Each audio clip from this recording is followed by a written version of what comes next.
Bonjour, c'est Kofi Laurent. Bienvenue dans cette nouvelle vidéo. Alors, dans cette vidéo, nous allons parler de comment démarrer votre exploitation agricole. Alors, pour démarrer une exploitation agricole, il y a quatre points essentiels qui sont très importants que vous devez prendre en compte là. Le premier point, c'est faire une étude du marché pour bien comprendre ou alors choisir votre culture. Le deuxième point, c'est choisir la superficie à cultiver. Le troisième point, c'est évaluer le budget à investir. Quatrième point, c'est votre présence est nécessaire. Alors, c'est très important de bien comprendre ces différents points quand vous voulez démarrer, surtout quand vous n'avez jamais fait d'exploitation agricole, parce que très souvent les gens, ils veulent se lancer, mais ils ne savent pas par quoi commencer. Donc, c'est là le but et la raison de cette vidéo. Alors, passons au premier point de notre vidéo, c'est-à-dire faire une étude du marché. Alors, d'abord, quand vous faites une étude du marché, la première chose que vous devez vous demander, c'est est-ce que votre produit est indispensable? Est-ce que, comment dirais-je, quelle est la durée de la culture que vous voulez faire? Combien de temps ça va vous prendre en d'autres termes pour pouvoir mettre en place la culture? Et quel est le coût sur le marché? Vous savez, le marché évolue beaucoup. Donc, vous devez savoir en fonction des différentes périodes quel est le coût sur le marché. Donc, ce qui va donner lieu au quatrième point qui est la période où le coût est le plus élevé. Donc, vous devez, en fonction de la période où le coût est le plus élevé, choisir la culture que vous allez faire. Pourquoi? Parce que vous cultivez pour faire du chiffre d'affaires. Vous ne cultivez pas juste pour la beauté de cultiver, mais c'est pour gagner de l'argent. Donc, vous devez cultiver quand les prix sont les plus élevés. Donc, vous devez mieux comprendre cela. Passons désormais au second point qui va parler du choix de la superficie à cultiver. Très souvent, les gens, quand ils veulent faire une exploitation agricole, ils font des calculs. C'est-à-dire, si je fais un hectare de tomates, je peux avoir 20 millions, je peux avoir 40 millions, ainsi de suite. Et sur la base de ces spéculations, il démarre une exploitation gigantesque sans expérience. Mais c'est une très mauvaise approche. Donc, nous allons voir comment choisir la superficie qu'on veut euh, exécuter. Donc, le premier point important, c'est de commencer par une petite superficie et de l'augmenter ensuite. C'est très important. Vous devez commencer par une petite superficie.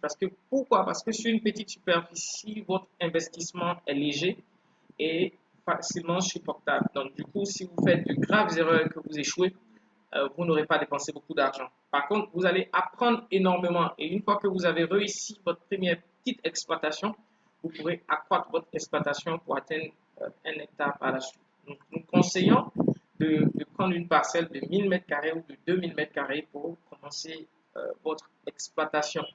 N'allez pas au-delà si vous êtes nouveau et si vous n'avez pas d'accompagnement. Par contre, si vous bénéficiez d'un mentor ou vous bénéficiez de l'accompagnement technique d'une structure telle la nôtre, vous pouvez vous permettre de lancer 1 ou 2 hectares. Dans ce cas de figure, la structure qui vous accompagne va vous accompagner tout le long du processus de la mise en place du projet. On va vous conseiller et vous apprendre les méthodes à mettre en œuvre à chaque étape du projet. Il sera présent pour répondre à toutes vos sollicitations lorsqu'il y aura des difficultés particulières au niveau de la mise en place du projet. Donc, si vous avez cette possibilité d'accompagnement, à partir de ce moment-là, vous pouvez vous permettre, quand vous êtes nouveau, de partir sur la base d'1 hectare. Mais par contre, si vous n'avez pas cet encadrement, il est préférable de partir d'abord sur des petites surfaces. Donc, ne soyez pas très pressé parce que vous avez vu les millions qu'il y a à se faire. Donc, vous devez aussi tenir compte des réalités du terrain. Donc, vous devez tenir compte des réalités du terrain. Vous devez, entre autres, choisir un sol qui est adapté à la culture que vous voulez faire, un sol qui est accessible facilement, un terrain où la main-d'œuvre est facilement disponible en grande quantité, où, et enfin, là où il y a un cours d'eau à proximité. Pourquoi? Parce que si vous n'avez pas de cours d'eau à proximité, vous risquez d'avoir de gros problèmes parce que aujourd'hui nous sommes dans une phase de réchauffement climatique où on ne s'attend plus à la pluie. Quand on l'attend, il ne pleut pas. Quand on ne l'attend pas, il pleut. Donc, si vous attendez la pluie pour arroser votre plantation, alors vous risquez de faire banqueroute. Donc, c'est très, très grave de compter sur la pluie. Donc, vous devez aussi, très important, vous assurer qu'il y a assez de main-d'œuvre dans la zone.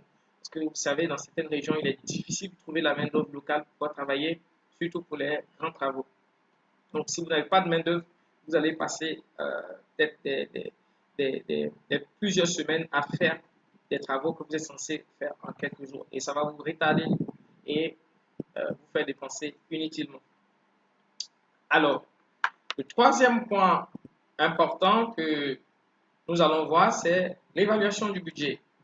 Pourquoi est-ce qu'il est si important? Parce que si vous n'évaluez pas votre budget avant de vous lancer, vous risquez de vous retrouver à une phase du projet où vous allez manquer de sous. Et si vous manquez de sous, les plantes ne vont pas attendre que vous ayez de l'argent pour pouvoir grandir. Non, les plantes ont besoin d'engrais à un certain moment donné. Et quand elles en ont besoin, vous devez leur donner leur engrais. Donc c'est très important de pouvoir planifier et puis de budgétiser correctement votre exploitation. Donc, qu'est-ce qui doit être pris en compte dans le coût de mise en place de votre projet? Il y a le coût du terrain, le coût de location. Nous conseillons en général de louer plutôt que d'acheter parce qu'au bout de 2 ans, normalement, vous devrez abandonner la surface pour passer à une autre exploitation surface parce que beaucoup d'éléments nutritifs dans le sol auront été largement abusés. Vous devez mesurer le coût de la main-d'œuvre, savoir le coût des semences, des phytosanitaires, du système d'irrigation et ainsi de suite. Donc, vous devez, entre autres, faire une estimation et estimer une marge que vous allez dépasser peut-être 10%. Quand vous avez fini de faire votre budget, vous devez vous assurer que, comment dirais-je, le montant que vous avez trouvé, vous devez le majorer d'au moins 10% parce qu'il y aura des imprévus que vous n'allez pas forcément pouvoir prévoir sur la durée de la mise en place.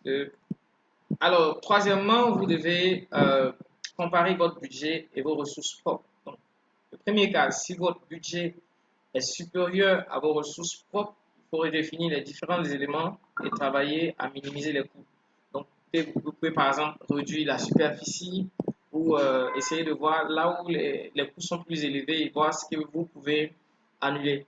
Voilà. Si votre budget est égal à vos ressources, il faut vous lancer sans réserve, mais avec beaucoup de précautions. Si par contre votre budget est inférieur à vos ressources, votre démarrage sera avec beaucoup d'aisance et avec vous pouvez le faire avec beaucoup de précautions. Alors passons maintenant à la troisième phase de la mise en place de votre projet. Donc, ce dernier point est si important et c'est pourquoi on l'a écrit du genre votre présence est nécessaire. C'est aussi simple que ça. Votre présence est nécessaire. Pour lancer une exploitation agricole, vous devez être disponible. Vous devez être disponible pour vous rendre au moins une fois par semaine sur le site. Ça ne se délègue pas. Et si vous le déléguez, vous devez trouver quelqu'un qui est vraiment de bonne foi. Et c'est très difficile de trouver justement des gens qui ont une bonne foi pour suivre vos projets. Donc, vu que c'est vous qui dépensez, vous devez prendre le soin de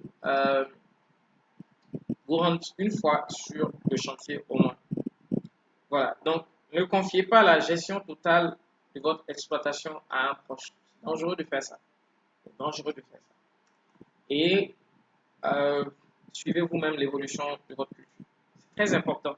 Vous devez savoir comment la culture évolue. Il n'y a que vous-même qui puissiez être sûr que, comment dirais-je, le processus de mise en place de la culture est respecté et que vous allez finalement pouvoir tirer ce que vous avez pu injecter.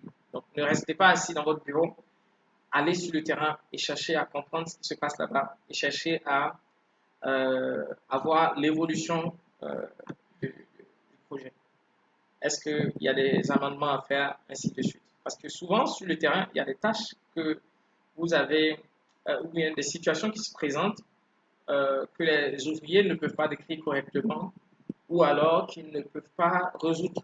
Donc, il faut votre présence pour pouvoir constater ces faits et trouver la solution adéquate pour remédier à tout cela. Donc, c'est la raison pour laquelle votre présence est si nécessaire. Donc, j'espère que vous avez aimé ces 4 points que j'ai bien voulu partager avec vous dans cette vidéo. Alors, notre structure, c'est Kulnago Valley Côte d'Ivoire, SARL, qui a pour vocation la production de produits vivriers, la commercialisation du système d'irrigation laser et goutte à goutte les moins chers du marché, bien évidemment. Et nous aussi, nous faisons l'accompagnement technique pour ceux qui veulent être accompagnés dans la mise en place de leur exploitation, c'est payant bien sûr. Et nous faisons aussi la formation pour tous ceux qui veulent se lancer dans ce genre de secteur. Donc, si vous avez aimé cette vidéo, n'oubliez pas de la partager et d'aimer notre page, bien sûr. Merci de nous avoir suivis et on se retrouve à la prochaine pour une nouvelle vidéo. Ciao, ciao.